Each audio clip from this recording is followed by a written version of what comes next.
Kasus pembobolan rekening dorman menjadi cermin betapa rapuhnya mental oknum petinggi perbankan.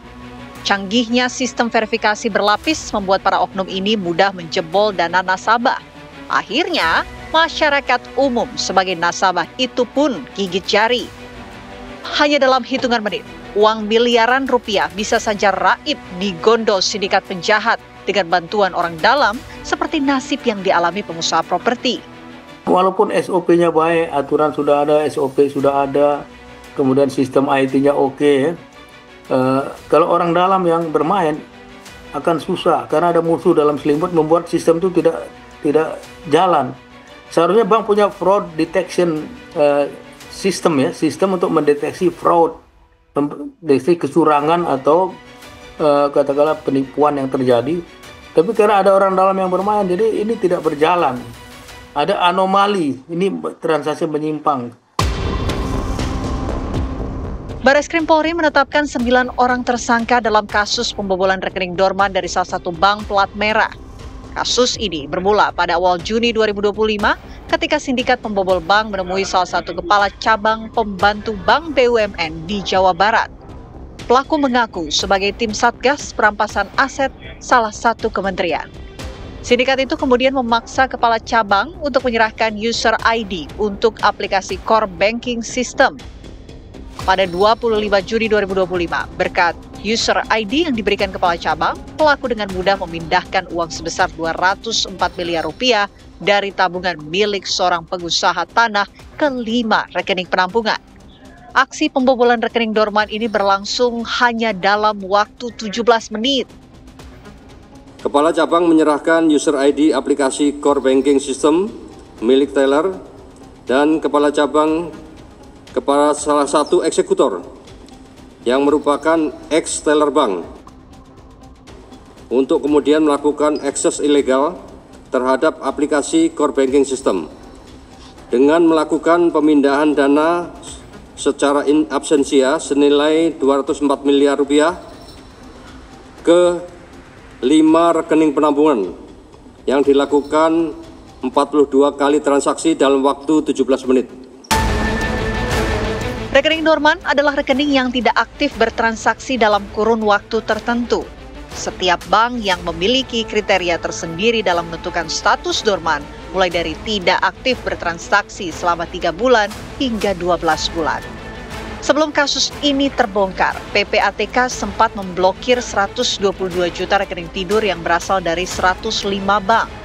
Sebagian rekening itu terindikasi kuat digunakan untuk menampung dana hasil kejahatan seperti korupsi, tindak pidana pencucian uang, narkotika, hingga judi online. Yang kita biasa kenal di dalam modus-modus tindak pidana pencucian uang, smarving, dia pecah-pecah, dia bagi-bagi, kemudian dia ada U-turn di sana karena salah satu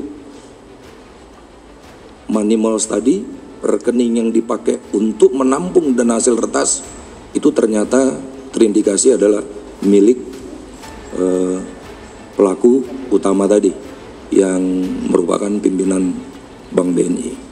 Kejahatan perbankan seperti apapun kejar sampai TPPU-nya supaya uang itu ditelusuri sampai dengan uang itu terakhir siapa yang menikmati, ya kan? Apalagi kalau korupsi dari korupsi masuk ke bank, dari bank ditampung, kemudian TPPU-nya ternyata masuk pada pendanaan partai politik, masuk pada pendanaan yang lain-lain. Itu artinya apa? Ya sudah, sistem keuangan nasional kita memang rapuh dalam moralnya gitu ya. Itu udah berbahaya sekali.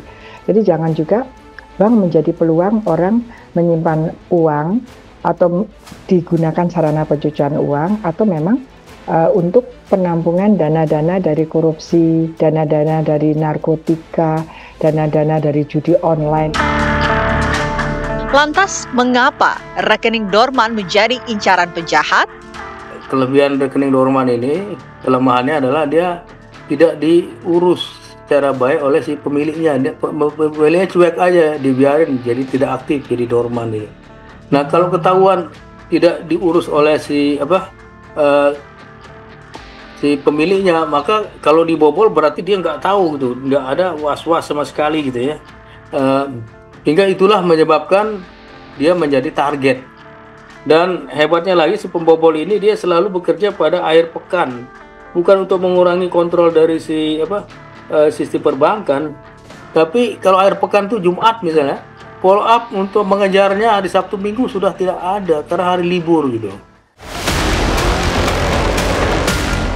Selain pembobolan rekening dorman senilai 204 miliar rupiah, polisi juga membongkar kasus pembobolan rekening tidur yang berujung pembunuhan kepala cabang Bank BUMN di kawasan Cempaka Putih, Jakarta. Setelah diusut, polisi menemukan keterkaitan sindikat tersebut dalam 2 kasus pembobolan rekening dorman di 2 bank plat merah. 2 kasus ini memunculkan tanda tanya besar mengenai potensi kebocoran data nasabah. Dari mana informasi rekening dorman bersaldo besar didapat? Adakah hak publik yang direnggut? Hak pribadi dia, financial privacy atau data privacy dia dilanggar, ini dibocorkan. Ini termasuk hak konstitusional dari nasabah, dari warga negara. Financial privacy kalau rahasia bank, kalau data pribadi, data privacy ini dilanggar ya. Nah, pelanggaran ini bukan saja bisa bocor dan merugikan dia, buktinya ini rekeningnya jadi dibobol. Kadang-kadang bisa juga data yang dibocorkan itu dipakai orang untuk memeras misalnya, bukan hanya membobol, mungkin dirampok atau memeras. Ketahuan dia duitnya banyak, bisa bukan hanya rekening di bank dikerjain, bisa juga dia di rumah, bisa juga dijadikan sarana untuk blackmail. Ketidakamaнаhan ya, tidak integritas dari perbankan itu sendiri, karena perbankan itu hanya mengejar keuntungan ekonomi, padahal hakikatnya adalah perbankan itu adalah mengembangkan ekonomi yang demokratis. Jangan ekonomi saja gitu. Nah, ketika ekonomi saja, kita mempunyai sistem pencegahan kejahatan, yaitu untuk kejahatan pencucian uang, di mana hampir semua pencucian uang itu menggunakan bank. Tapi banknya ini yang harusnya mencegah antara lain dengan reporting obligation, kewajiban bank melaporkan kalau ada transaksi mencurigakan atau transaksi 500 juta ke atas, itu sepertinya tidak ditaati.